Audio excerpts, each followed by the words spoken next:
Handa na ang ating whiteboard at marker. Mag-solve na tayo.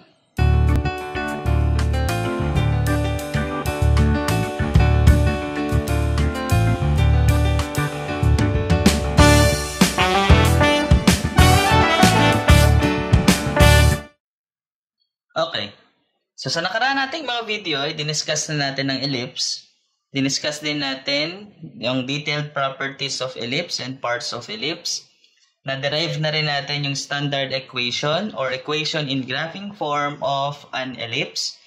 At nakapag-solve na rin tayo ng ilang mga problems tungkol sa ellipse. So sa video na ito, ang gagawin naman natin ay mag-graph tayo ng ellipse given yung ating equation. So, review lang muna. So, dalawa ang scenario again, or dalawa ang case natin kapag pinag-uusapan ang equation ng ellipse. Pero ang titingnan lang natin dito ay yung orientation of the major axis. Major axis is the longer axis. So, kapag ang major axis natin ay horizontal, so, ang gagamitin nating equation ay ito. Kapag ang ellipse or ang major axis natin ay vertical, ang gagamitin nating equation ay ito. Okay? So, subukan natin.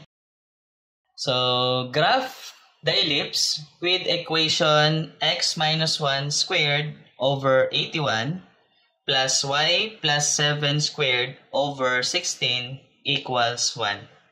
So, again, tatandaan natin the standard equation or this equation na given sa atin is also the equation in graphing form. No? Kasi kapag alam natin yung standard equation, madali nating mag-graph si ellipse.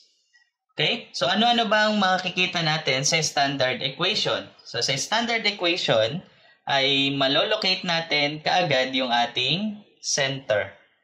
So, yung center natin, based on the given equation, so for our solution, ang center natin ay nasa HK. So, HK, so positive 1, at yung K naman natin dito ay negative 7 dapat. Okay? Next. Dito rin sa standard equation natin, makikita natin yung A or the semi-major axis and B or the semi-minor axis. Pero alamin muna natin para malaman natin sino si A, sino si B, kung ano yung orientation ng ating ellipse na ito. Okay. So tatandaan natin sa property ng ellipse, A or the semi-major axis is always greater than B because major axis is always the longer axis. So, ibig sabihin, i-check natin dito sa equation, sino ba sa dalawang denominator ang mas malaki? No? Kung sino yung mas malaki, siya yung ating semi-major axis. So, in this case, yung 81 natin, siya yung ating semi-major axis. But remember, yung given sa atin na equation is naka-a squared yon. Okay? So, dapat a squared equals 81. So, ito yon. Therefore, a is equals 9. So, square root lang natin sa 81. So, positive 9 yung kailangan natin. Okay? So, for our letter B, or yung semi-minor axis natin, so automatic yung mas maliit na value. So, si 16 na yun. So, b squared yan na yung nasa problem, yung nasa equation. So, laging naka-squared. So, 16. Kailangan pa natin siyang i-square root para makuha natin si b na 4 na ngayon. Okay? So, paano natin ngayon mag-graph ang ellipse kapag meron tayong center, meron tayong semi-major axis, and meron tayong semi-minor axis. So, step-by-step procedure ang gagawin natin.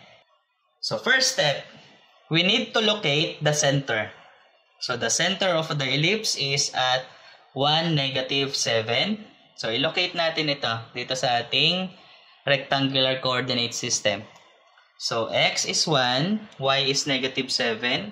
So, 1, 2, 3, 4, 5, 6, 7. 1, 2, 3, 4, 5, 6, 7. Ayan. So, yung ating center ay ito. 1, negative 7. 1, 2, 3, 4, 5, 6, 7. Ayan. Okay? Next. Kailangan nating magbilang ng 9 to the right and to the left of the center. Bakit? Kasi based on our given standard equation, our major axis is horizontal. Kasi yung 81 or yung ating semi-major axis ay nasa side ni X. So yun yung palatandaan natin, no? Kapag nasa side ni X yung ating semi-major axis, X-axis is horizontal axis. So yung major axis ay horizontal. So ibig sabihin, from the center, bibilang tayo ng 9. Bakit 9? Kasi yung ating semi-major axis is just half of our major axis. So that is the center to one of the vertices. Okay? So bilang muna tayo ng 9 papunta sa kanan. So 1, 2, 1, 2. Magsisimula ang bilang natin dito sa 1 ha. So 1, 2, 3, 4, 5, 6, 7, 8, 9. Ayan. So katapat ng 9. Then katapat lang din siya ng center. No? Ayan. So ano ngayon ang coordinate nito? So katapat siya ng center. Therefore, ang y nito ay negative 7. Ayan. Ano ngayon ang x niya? So 1 plus 9. No, kasi from 1 na value ni x, nagdagdag lang tayo ng 9 or nag-count lang tayo ng 9. Okay? So, ang value ngayon nito ay 1 plus 9, that is 10. Ayun. So, ito na ngayon yung ating vertex 2. Vertex 2 na lang kasi nasa dito. Yung nasa left yung ating vertex 1. Okay? Next. Mula sa center, bibilang ulit tayo ng 9. No? Kasi yun yung ating semi-major axis. So, from 1, bilang tayo ng 9. So, 1, 2, 3, 4, 5, 6, 7. Ayan. So, itapat lang natin dito sa center. Ayan. So, ano ngayon ang coordinate nito? So, ang coordinate ngayon nito ay negative 8, negative 7. Okay? So, bibilangin lang natin. Or, isang shortcut na para malocate natin agad yung coordinate ng isang vertex. From 1, pupunta tayo sa kaliwa, papunta sa left. So, ang gagawin naman natin ngayon, magsusubtract lang tayo ng 9 kay 1. So, magiging 1 minus 9. Equivalent lang to kay negative 8. So, yung negative 8, yun agad yung x natin. Okay? Ganon din dito, no? Sa vertex 2 natin kanina. So, 1, pag papunta sa kanan, mag-a-add naman tayo. Plus 9. So, that is 10. Okay? So, pag papunta sa kanan, add. Papunta sa kaliwa, subtract. 1 plus 9 equals 10. Papunta sa kanan, papunta sa kaliwa. 1 minus 9 equals negative 8. Ayan. Yung y, parehas lang yun, negative 7. Kasi magkakapantay lang sila along y-axis. Okay? Next. So, ilocate naman natin yung ating mga co-vertices using our semi-major or semi-minor axis. So, ang semi-minor axis natin ay 4. Ibig sabihin, from the center, bibilang tayo ng 4 pataas and then 4 naman pababa. Bakit 4 pataas at saka pababa? Kasi yung ating semi-minor or yung minor axis natin is perpendicular to our major axis. Since our major axis is horizontal, therefore our minor axis automatic vertical yon. Okay? So from center, so bilang tayo ng 4 pataas. 1, 2, 3, 4. Yan. Ano ngayon ang coordinate nito? So, pwede nating bilangin dito. 1, 2, 3. So, this is negative or positive 1.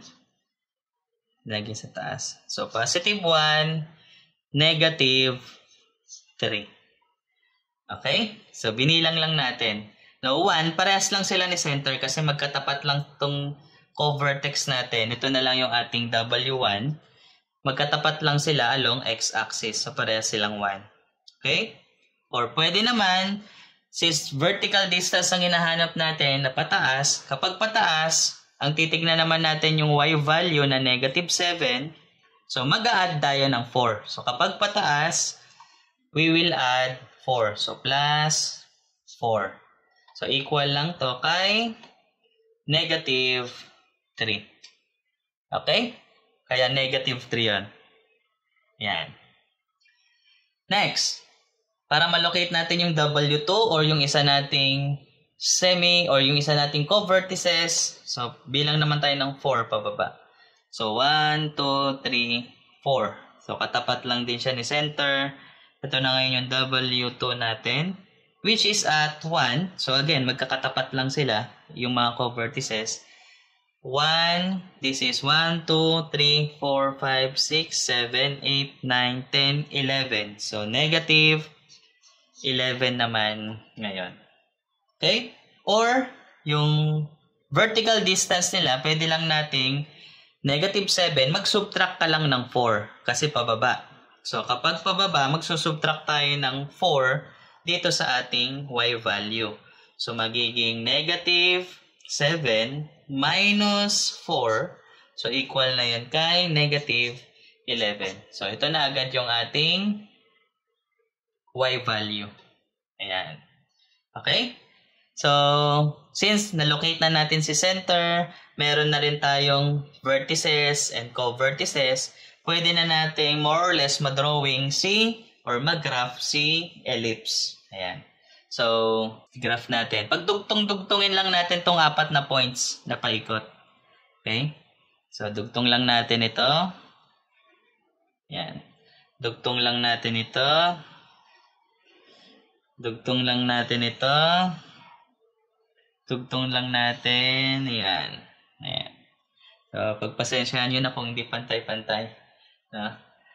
Ayan. So, more or less, ganyan yung pag-graph ng ellipse kapag given yung ating standard equation.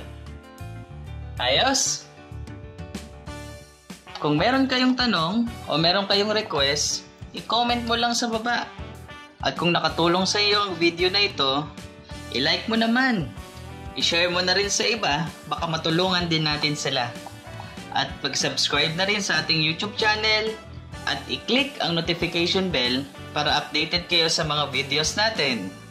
Ayos!